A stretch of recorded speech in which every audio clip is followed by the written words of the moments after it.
Hello students, स्वागत है आप सभी का आपके अपने इस ब्यूटीफुल से चैनल में। तो आज अपन पढ़ेंगे बच्चों रे ऑप्टिक्स का लेक्चर नंबर 26। और इससे पिछले वीडियो में अपन ने प्रिज्म से रिलेटेड कुछ थ्योरेटिकल पार्ट कवर किया था। आज अपन पढ़ने वाले हैं प्रिज्म से रिलेटेड कुछ न्यूमेरिकल्स। प्रिज्म से रिलेटेड न्यूमेरिकल्स में भी हम पढ़ेंगे बच्चों डेविएशन बाय प्रिज्म एंगल। जो हमारे पास फॉर्मूले आए थे, del is equal to I1 plus I2 minus ए।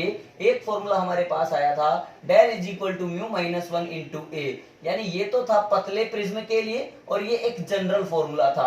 इन दोनों ही फॉर्मूले पर बेस्ड अपन कुछ अच्छे अच्छे न्यूमेरिकल्स यहाँ पर करने वाले हैं बच्चों। तो फटाफट से रेडी हो जाइए, कॉपी पेन निकाल करके। देखिए पहला प्रश्न आपके सामने रख रहा हूं बच्चों, ध्यान से देखना।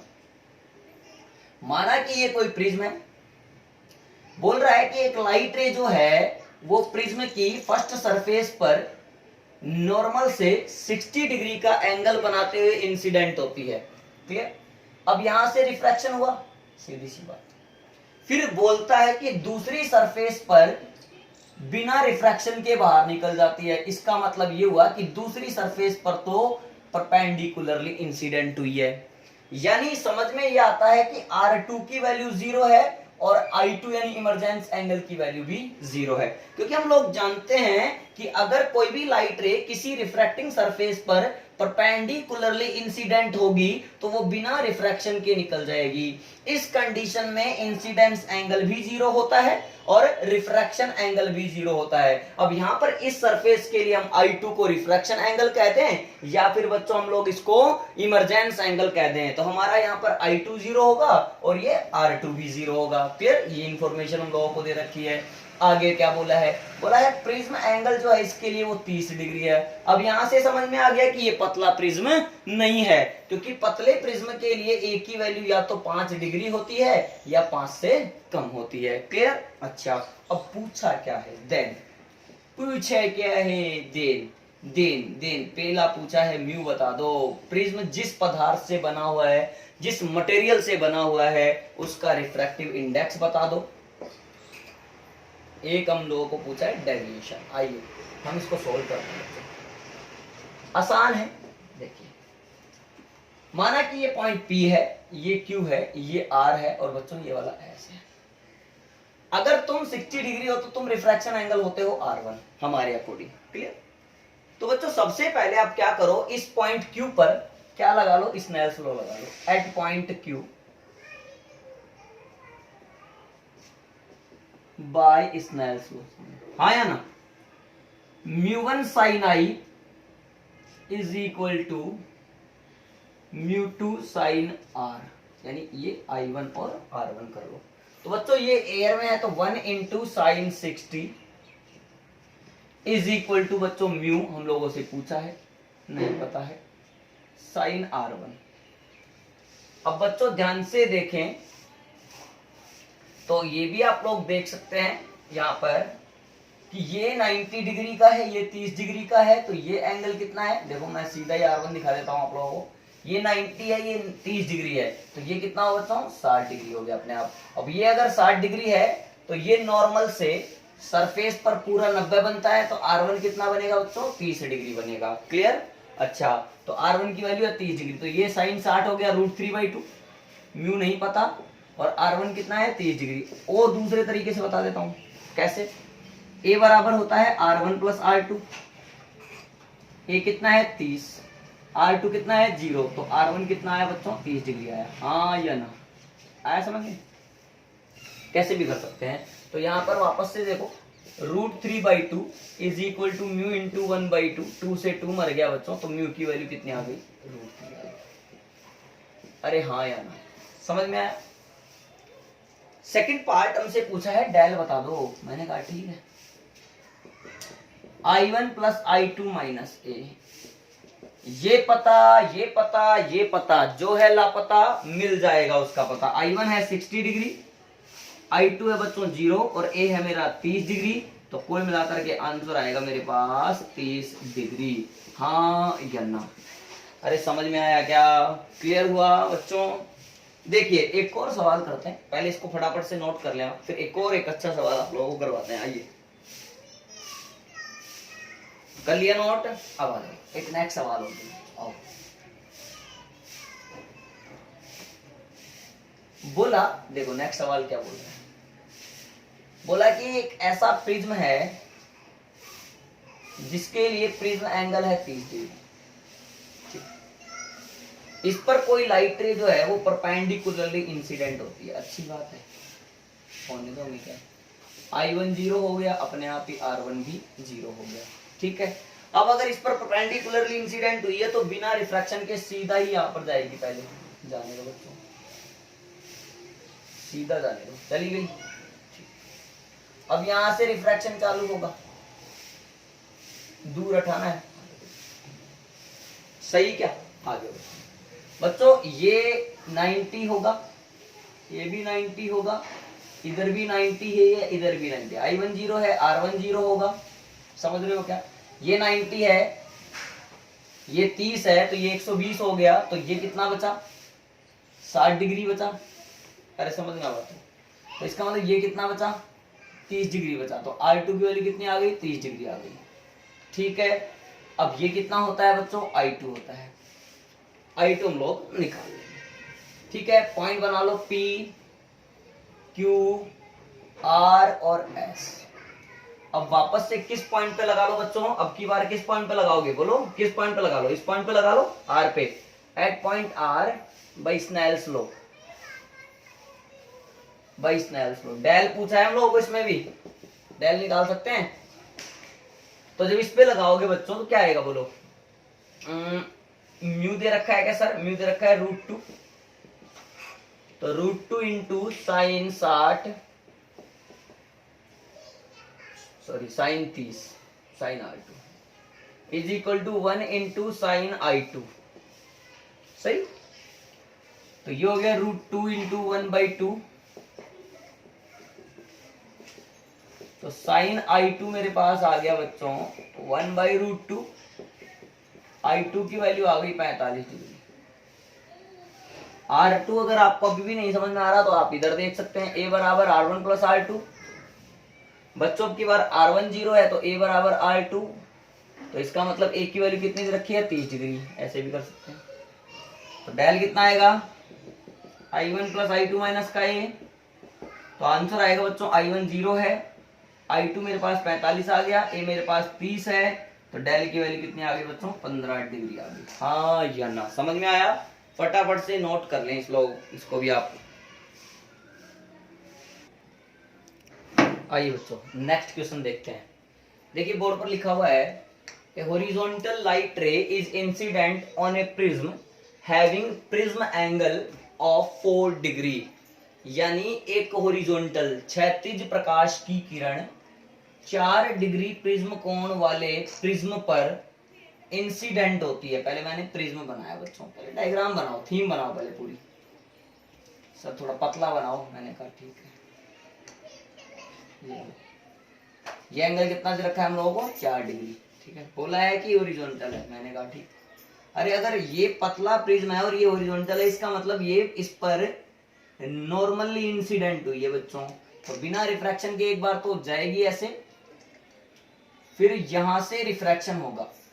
अपन देखो पहले लाइन पढ़ी, फिर मैंने डायग्राम भी बना लिया, ऐसा कुछ सीन होगा। अब आगे देखते हैं, after emerging from the prism, निकल गई, इमर्ज हो गई, it is reflected by a vertical plane mirror, शाबाश। तो इसका मतलब कोई ना कोई आगे एक और सीन है, तुमने कहा सही, बिल्कुल सही बात है। तो इसका मतलब ऐसे इमर्ज हुई और बोल रहा है after emerging from the prism it is reflected by a vertical plane mirror, ये प्लेन मिरर हो गया हमारा, ये क्या है बच्चों, प्लेन मिरर है, जैसा बोल रहा है वैसा ही लिख रहा हूं, ये क्या है, प्रिज्म है। And again it emerges from the prism, फिर यहां से रिफ्लेक्शन होगा, रिफ्लेक्शन के बाद ये वापस इससे ही निकलेगी, ऐसे, समझ रहा, आप अच्छा बनाएंगे, थोड़ा अच्छा बनाएंगे, यहां तक, फिर वही इस पर नॉर्मल इंसिडेंट होगी, यहां तक तो कोई प्रॉब्लम नहीं है, लेकिन फिर यहां से रिफ्रैक्शन स्टार्ट हो जाएगा। यहां से क्या स्टार्ट हो जाएगा मेरे बच्चों, रिफ्रैक्शन स्टार्ट हो जाएगा, यानी ये कहीं ना कहीं ऐसे निकल जाएगी, वो देख लेंगे अपन, ठीक है, आप छोड़ो इस बात को। अब क्या पूछा है, then find net deviation angle. अब टोटल डेविएशन क्या होगा वो हम लोगों को पूछा है। मेरी बात समझना भाई, शुरू में क्या हो रहा है, लाइट रे को जाना था ऐसे लेकिन घूम गई ऐसे, तो एक तो डेविएशन ये हुआ जिसको कहा डेल। समझ लो, यहां पर हम लोगों ने क्या बनाया बच्चों, एक नॉर्मल बना लिया प्लेन मिरर पर ताकि एंगल पता चल सके। अब ध्यान से देखे तो ये डेल1 है, तो बच्चों ये भी डेल1 ही होगा, यानी जितना एंगल यहां पर है जितना एंगल यहां पर होगा, एंगल का पता करें तो। और लॉज ऑफ रिफ्लेक्शन से ये भी डेल1 होगा। आगे देखते हैं, सर जाना था ऐसे लेकिन चली गई ऐसे, घूम गई, तो इसको कहा दिया डेल। सर फिर से जाना था ऐसे लेकिन घूम गई ऐसे, ये डेल थी।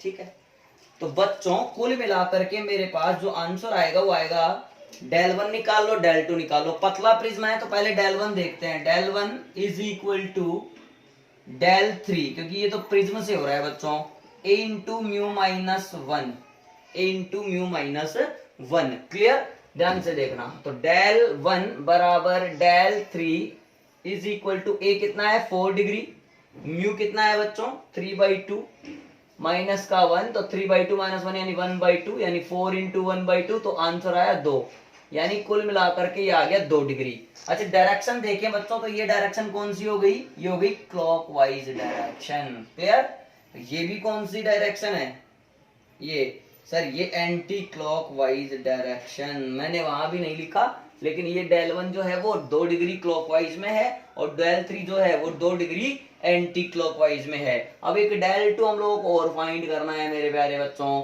तो डेल2 देखें ध्यान से तो समझना मेरी बात को, आप लोग क्या कहेंगे बच्चों देखना। अब डेल2 कैसे फाइंड करेंगे, मैंने इस नॉर्मल को आगे बढ़ा लिया, ठीक है। अब इस नॉर्मल को आगे बढ़ाऊंगा, इस नॉर्मल को आगे बढ़ाऊंगा तो मुझे पता है कि इस पूरी लाइन पर जो एंगल बनता है वो बनता है 180, हाँ या ना, और 180 तो बनता है। अब अगर ये 180 पूरी लाइन पर बनता है तो बच्चों फिर ये कितना आने वाला है, देखना जरा। सर ये कितना एंगल है, ये एंगल हम लोग देखें तो ये एंगल कितना आने वाला है, ये डेल1 है, ये डेल1 है, तो ये कितना जाएगा 2 डेल1, तो ये हो जाएगा मेरा पास 2 डेल1। अरे हाँ या ना भाई, ये जो होता है मैं ऐसे देखो सीधा भी कह सकता हूं कि किसी भी प्लेन मिरर से जो डेविएशन एंगल आया था वो आया था π-2i1, हाँ या ना।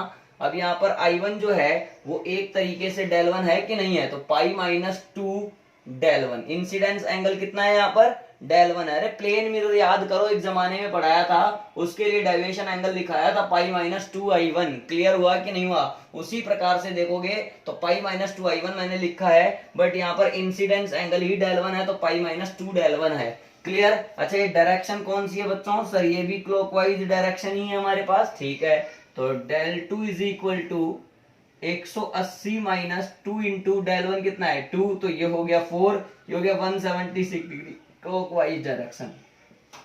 तो डेल नेट कितना आएगा, सर देखो 2 डिग्री क्लॉकवाइज वाले दोनों जुड़ जाएंगे 176, और माइनस एंटी क्लॉकवाइज वाले को कैंसिल कर देंगे। आ रही है के बाद समझ में, तो 2 से 2 कट जाएगा बच्चों, तो डेल नेट मेरे पास कितना आया 176 डिग्री आंसर आया। अब कई किताबों में आंसर देखो क्या आता है, वो क्या चक्कर होता है वो भी मैं आप लोगों को बता देता हूं। वो उस क्वेश्चन में और इस क्वेश्चन में क्या फर्क होता है, वो ये होता है कि अपन ने जो क्वेश्चन बोला है उसमें ये बोला है कि ये यहां से रिफ्लेक्ट होने के बाद वापस इस प्रिज्म से इमर्ज होती है, लेकिन कई किताबों में केवल इतना ही सीन है, मतलब यहां तक कई क्वेश्चन होता है। तो फिर अगर ऐसा नहीं हुआ, यानी ये वापस प्रिज्म से नहीं निकली, तो डेविएशन एंगल पूछता, तो बच्चों फिर आप क्या बताते, बताओ जरा। सर फिर दिक्कत होती, अब दिक्कत क्या होती वही हम लोगों को जानना चाहते हैं। तो π-2 डेल1 बताते, तो इसका मतलब x ये कितना होता बच्चों π-डेल1 बनता है, सॉरी। तो इसको क्या करो आप, जो आपकी इनिशियली जो रेज आ रही है वो ले लो, बात समझ रहे हो, इनिशियली जो रेज आ रही है वो ले लो, और जो फाइनली जो निकल रही है वो ले लो। तो इनिशियली रेज ये वाली है और फाइनली जो निकल रही है वो ये वाली है। अब ये दोनों जहां कट कर दी वहां पर ये आपका डेविएशन एंगल बन गया। जाना था उसको ऐसे अरे जाना था उसको ऐसे लेकिन वो घूम गई ऐसे। बात समझ में आ रही है क्या? इसका मतलब ये जो एंगल बनेगा मेरे प्यारे बच्चों, तो ये बनेगा पाई माइनस डेल 1, यानी ये आता 180 माइनस 2 डिग्री यानी 178 डिग्री। क्लियर? लेकिन हम लोगों को जो प्रश्न पूछा है उसमें ज्योमेट्री बिल्कुल आसान है, आसान तरीके से आप इसको डील कर सकते हैं। मैं दोबारा से समझा देता हूं। बोलता है एक प्रिज्म है जिसके लिए प्रिज्म एंगल 4 डिग्री है, हॉरिजॉन्टली लाइट इस पर इंसिडेंट हुआ, मतलब 90 डिग्री पर इंसिडेंट हुआ। देन इससे इमर्ज होने के बाद ये एक प्लेन मिरर से रिफ्लेक्ट होता है और रिफ्लेक्ट होकर के वापस प्रिज्म से ही इमर्ज हो जाता है। तो हम लोगों को पूछा है नेट डेविएशन एंगल बताइए, तो मैंने पहले वाली डायरेक्शन देख करके देख लिया कहाँ घूम गई, फिर बाद वाली डायरेक्शन देख करके देख लिया कहाँ घूम गई, फिर तीसरी वाली डायरेक्शन देख करके देख लिया कहाँ घूम गई और सोल्व कर लिया, आंसर आ गया। क्लियर है बच्चों? इस तरह से इस प्रश्न को किया जा सकता है। ठीक है, फटाफट नोट करो। नेक्स्ट देखते हैं, आइए।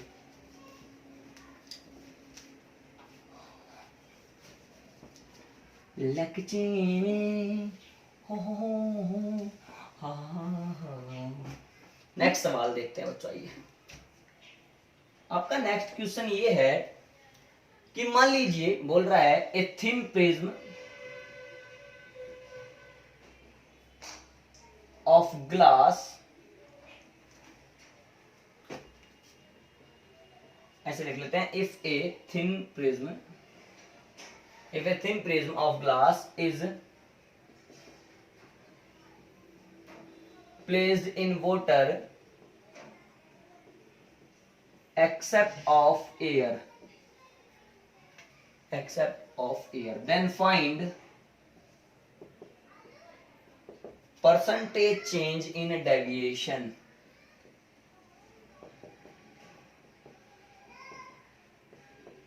Percentage change in deviation. अगर किसी कांच के बने हुए प्रिज्म को एयर के अलावा, वायु के अलावा कहां रख दिया जाए, जल में रख दिया जाए, तो डेविएशन में कितना प्रतिशत चेंज आएगा? बच्चों सबसे पहले एयर की बात करें। इन एयर डेल 1 बराबर म्यू माइनस 1 इंटू ए, फॉर्मूला ऐसे की ऐसे। इन वोटर, तो ध्यान से देखें बच्चों, अब वोटर में रखा है तो del 2 is equal to, air में रखा था तो कांच का जो ग्लास है यानी ग्लास का रिफ्रैक्टिव इंडेक्स एयर के रेस्पेक्ट में लिया, तो यहां पर तो म्यू ऑफ एयर जो कि 1 होता है, मैं ऐसे लगा सकता हूं चाहूं तो, अगर आपको कोई समस्या हो रही तो।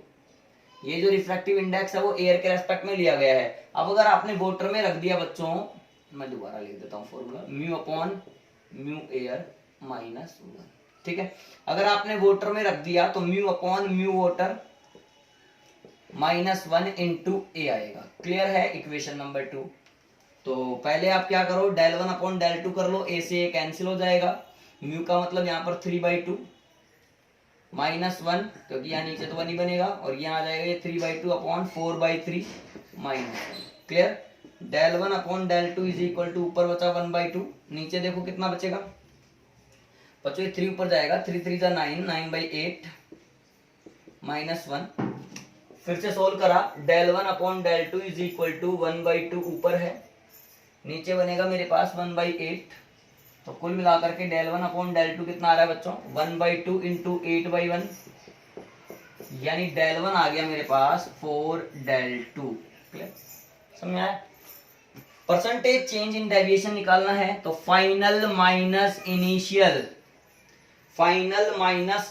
अपॉन इनिशियल इंटू 100, यानी del 2 minus del 1 upon del 1 into 100। अब डेल 2 को डेल 2 रहने दो, डेल 1 को डेल 2 के पदों में लिखोगे 4 डेल 2 अपॉन डेल 1 को वापस से 4 डेल 2 इंटू 100। बच्चों ऊपर कितना बचा, -3 का डेल 2 अपॉन 4 डेल 2, डेल 2 से डेल 2 कट गया तो 3/4 आ रहा है ना, तो इसको काटोगे जब ये कटेगा 25 बार, तो 25 इंटू 3 -75%।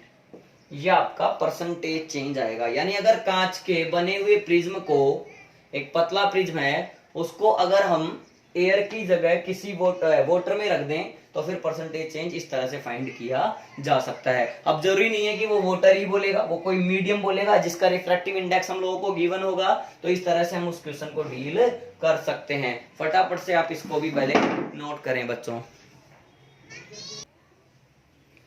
हो गया बच्चों, कर लिए नोट। अब देखिए नेक्स्ट क्वेश्चन, देखिए आप नेक्स्ट क्वेश्चन समझते हैं ये दोबारा से। अरे आ रहा है कि नहीं आ रहा? हाँ या ना? देखो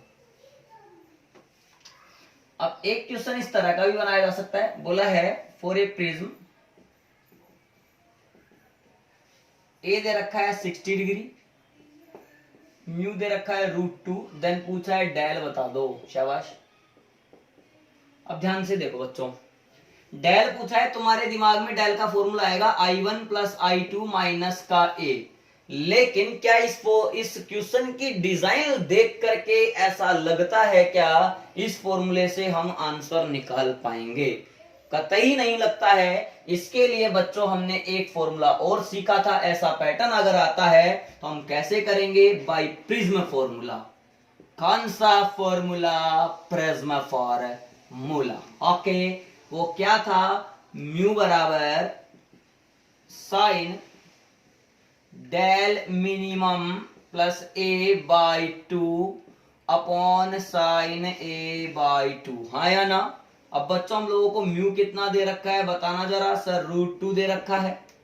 साइन डेल मिनिमम नहीं पता है, प्लस A कितना है? 60 है, बटे में 2 है, बटे साइन 60 बटे 2 यानी साइन 30 डिग्री।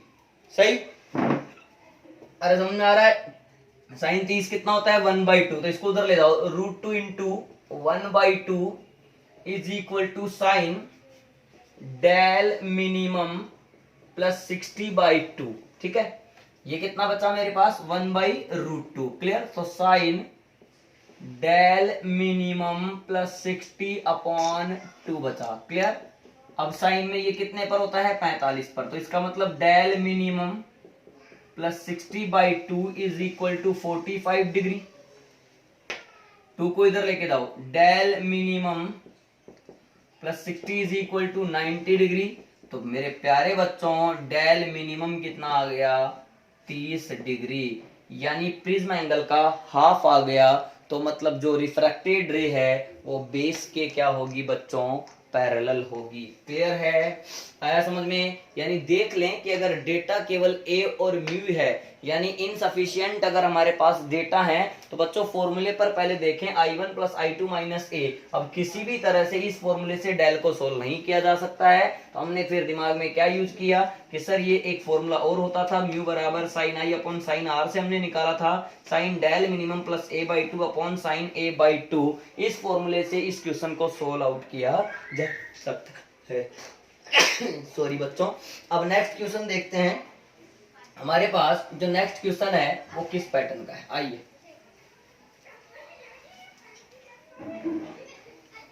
हम लोगों को बच्चों एक सवाल और दिया है। हम लोगों को बोला है कि एक प्रिज्म है जिसके लिए प्रिज्म एंगल है 75 डिग्री और इस पर कोई लाइट इंसिडेंट होती है। कितना एंगल बनाते हुए? नॉर्मल से 45 डिग्री का एंगल बनाते हुए। बोला है इस प्रिज्म के लिए जो रिफ्रैक्टिव इंडेक्स है वो है √2। बात समझना। देन हमसे क्या पूछा है वो भी देख लो। तो इमरजेंस एंगल पूछा है, पहला प्रश्न। दूसरा प्रश्न हमसे पूछा है डेल बता दो।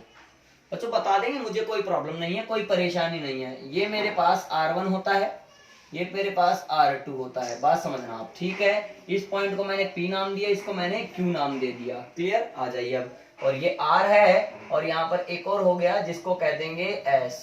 ये I2 है और ये S। कैसे सोल्व करेंगे आप? अभी अभी किया था इस तरह का प्रश्न, फिर से कर सकते हैं। तो देखिए कैसे करेंगे बच्चों, ध्यान से समझना। अब इस पॉइंट पर at point Q by Snell's law, पहले इस पॉइंट पर आप क्या लगा लो? स्नेल्स लॉ लगा लो। तो 1 इंटू साइन 45, सही ना यार, इज इक्वल टू म्यू कितना दे रखा है? √2। तो √2 इंटू साइन R1। तो बच्चों यहां से आ गया मेरे पास 1/√2 और ये 1/√2, यानी ये √2 इधर चला जाएगा नीचे, is equal to sine R1। This implies sine R1 is equal to 1/2। तो इसका मतलब R1 की वैल्यू कितनी आ गई मेरे प्यारे बच्चों?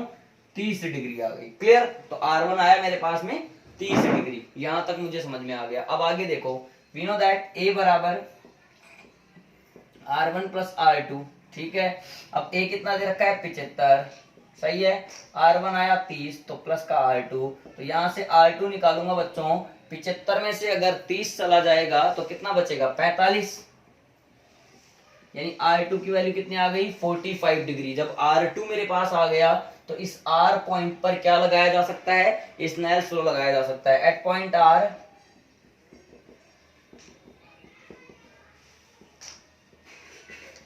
By Snell's law. देखो अब I2 भी मेरे पास आ जाएगा। I2 क्या आएगा बच्चों बताना जरा। सर देखो √2 into sign R2, sign R2 बोले तो sine 45 is equal to 1 into sine I2। ध्यान से देखो ये √2 है तो √2 into 1 by √2 is equal to sine I2। ध्यान से देखें ये √2 ने √2 को मार दिया, तो बच्चों साइन I2 की जो वैल्यू आ रही है वो आ रही है 1। इसका मतलब I2 कितना आ रहा है 90 डिग्री आ रहा है। शाबाश। इसका मतलब I2 की वैल्यू कितनी आ रही है बच्चों 90 डिग्री आ रही है, यानी ये कितना एंगल हमारे पास 90 डिग्री है। I2 आ गया। इसी तरह से डेल क्या आएगा I1 प्लस I2 माइनस ए, हाँ या ना। तो del is equal to I1 कितना है बच्चों 45 डिग्री प्लस I2 कितना आया 90 डिग्री, ये कितना है 75। सोल्व कर लेंगे क्या मिल जाएगा बच्चों, आप लोगों को आंसर मिल जाएगा। फटाफट से इसको भी नोट कर लें आप लोग।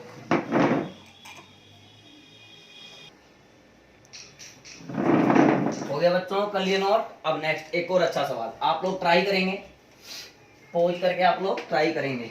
देखिए नेक्स्ट क्वेश्चन एक और देखते हैं, आइए समझते हैं।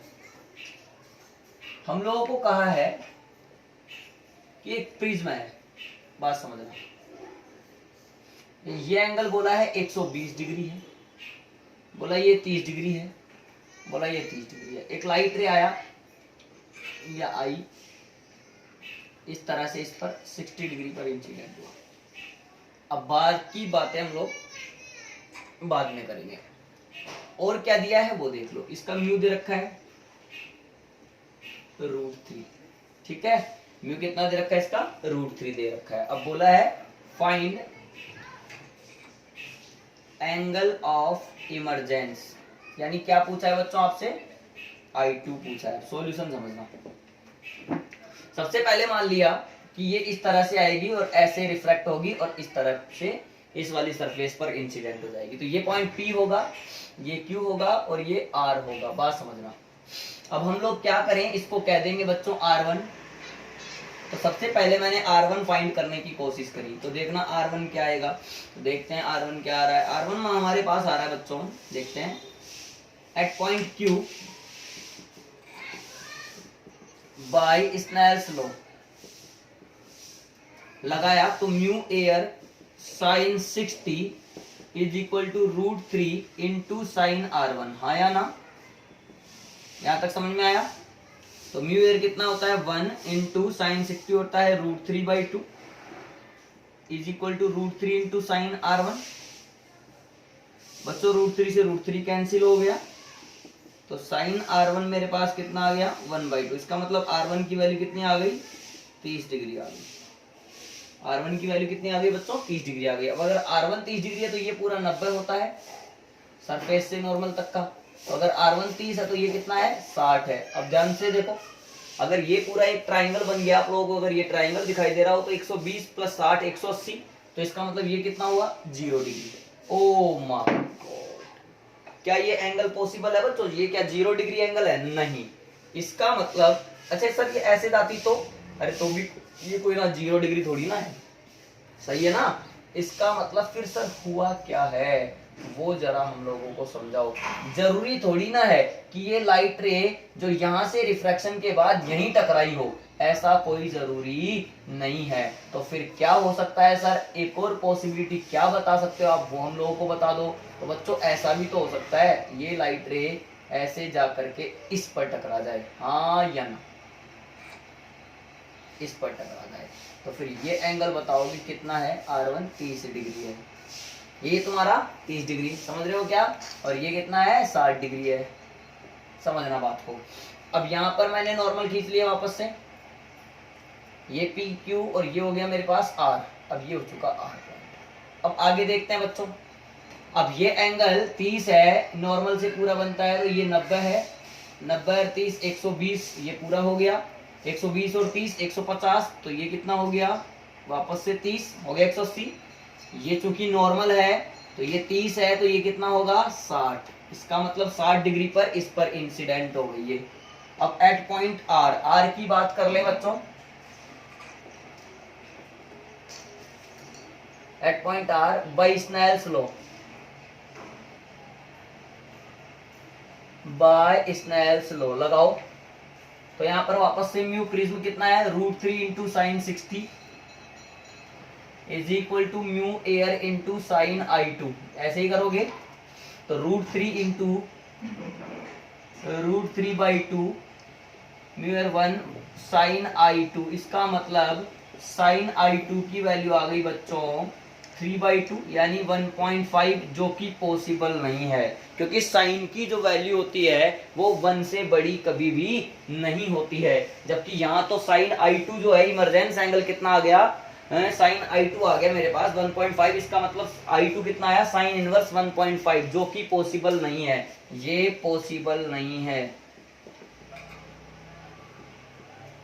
ये पॉसिबल नहीं है। तो इसका मतलब क्या हो रहा है, ध्यान से चेक करते हैं बच्चों, इधर आइए। तो साइन थीटा सी देखते हैं अब, क्रिटिकल एंगल 1/μ यानी 1/√3 एंड साइन 60 कितना होता है, √3/2।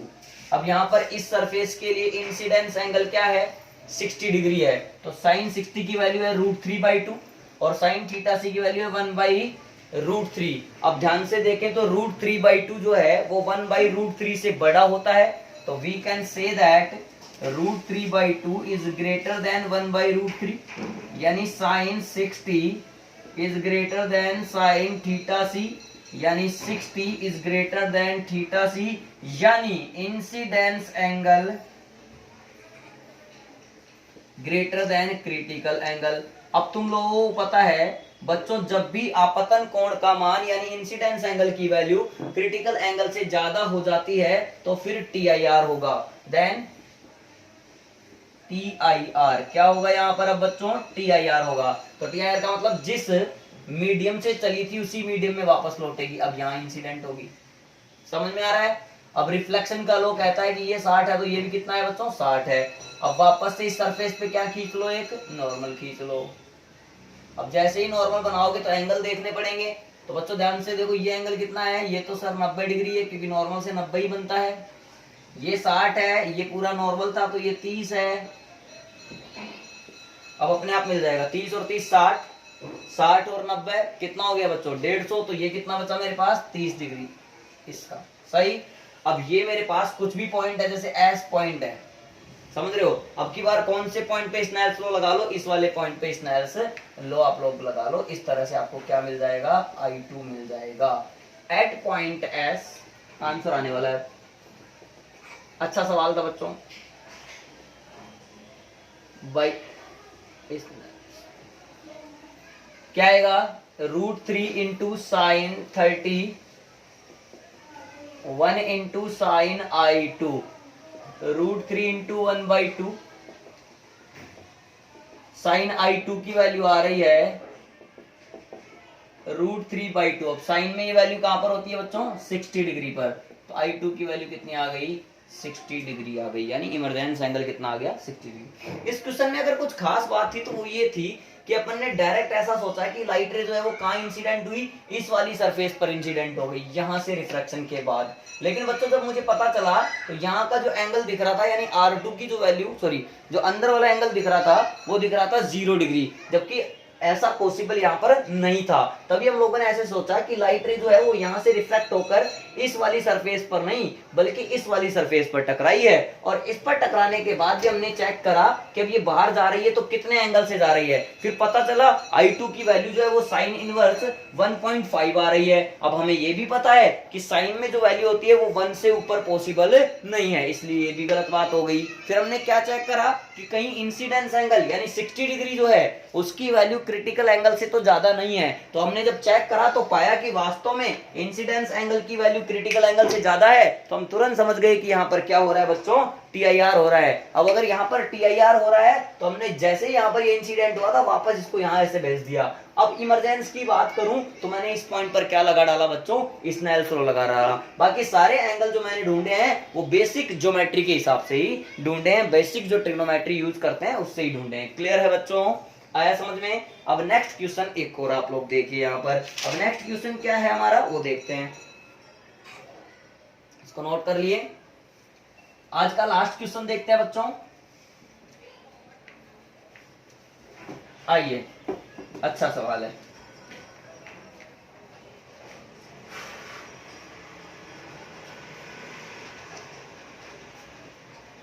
क्वेश्चन है for a given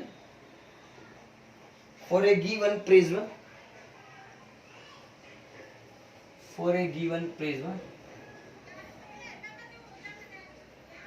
when I1 is equal to 32 degree then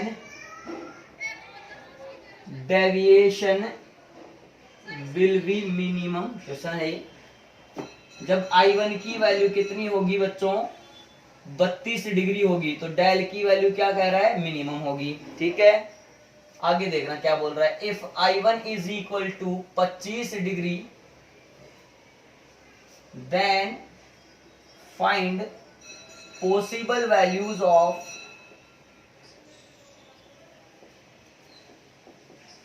I2। Clear. अब सवाल देखो आप बच्चों, ऑप्शन दे रखा है आप लोगों को। A option 37 degree, B option 38 degree, C option 39 degree possible value of, है ना, और डी ऑप्शन दे रखा है आपको 40 डिग्री। जब भी इस तरह की प्रॉब्लम आए बच्चों आपके पास, या इस तरह का कोई क्वेश्चन आप लोगों को दिखाई दे, तो आप इसको ग्राफ की सहायता से सोल्व करेंगे। हम लोगों ने ग्राफ खींचा था बच्चों डेल और आई के बीच में। तो डेल और आई के बीच में जब हमने ग्राफ खींचा था तो ग्राफ कुछ ऐसा आया था। समझ रहे हो मेरी बात को। अच्छा, तो सर मान लेते हैं कि ये I2 है, नहीं पता, अभी पूछा है हमसे। ये I1 है और एक ऐसी वैल्यू है जहां पर डेल की वैल्यू मिनिमम है, जहां पर डेल क्या है मेरे प्यारे बच्चों, मिनिमम है। सही है। तो यहाँ पर ये 32 डिग्री पर जो है वो डेल की वैल्यू मिनिमम आ रही है, ये डेल की वैल्यू मिनिमम। समझना, ये जो है वो कितना दे रखा है हम लोगों को, 25 डिग्री दे रखा है।